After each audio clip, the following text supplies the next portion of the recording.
name is Ibrahim Olabi. I'm a barrister at Guernica 37 International Justice Chamber, and I'm the founder of the Syrian Legal Development Program. Through the various organizations that I'm involved with, one stream we work on is the issue of accountability in relation to reconstruction and sanctions. So we really care that those who finance the war crimes do not benefit from the crimes that are being committed and are held accountable. We also build the capacity of Syrian organizations on international law matters so that they are able to take the accountability work themselves. Through my chambers, we also work on trying to trigger the jurisdiction of the International Criminal Court to look into the situation in Syria.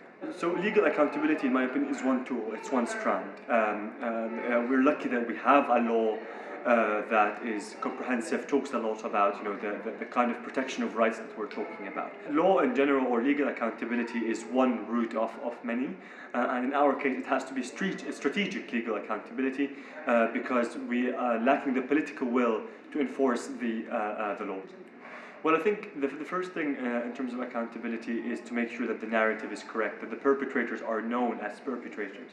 And I think as Syrians, and Syrians and non-Syrians alike, have a responsibility of making the crimes that were committed in Syria known against all these disinformation campaigns that are being sponsored by Russian propaganda and regime propaganda. The first strand is to really get the people behind this idea that there is a perpetrator and accountability is important.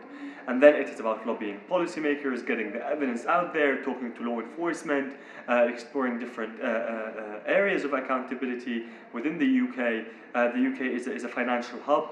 The regime and their allies, they're interested in finances, so there is one avenue there. They have a lot of relatives that live in the UK, and the UK is a permanent member in the Security Council, so both on the domestic level and on the international level, I think there's a lot that we can do on accountability. What Russia is trying to do, what the Syrian regime are trying to do, is to say Syria is safe, so that the refugees return and so they can get reconstruction funding. We're standing against this. We're saying, no, Syria is not safe. There's a lot of Human Rights Watch reports, Amnesty International reports of the detention and the arbitrary and the enforced disappearance and the arbitrary detention that is taking place in areas where the regime has kind of recontrolled it. And so we're trying to fight against that to make sure that this is not what people believe is happening in Syria. So it starts with our smaller circles, it starts with people that we need to speak to as Syrians. There come a time where we've given up. We said, the entire world knows about Syria, I don't have to work in raising awareness. And that is a time where the Russian propaganda picked it up, around 2013, where we said, the entire world knows, so I really should not go be speaking to policymakers and people.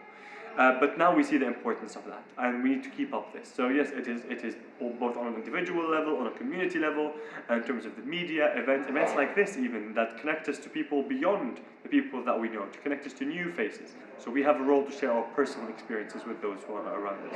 It's a matter, I think, for Syrians to partner up with non-Syrian organizations. For too long we've been speaking to those who believe in our cause. It's important to go out there, to speak to those who are confused, even those who stand against us, to try and explain where possible, where we're coming from and shed light on our personal experiences.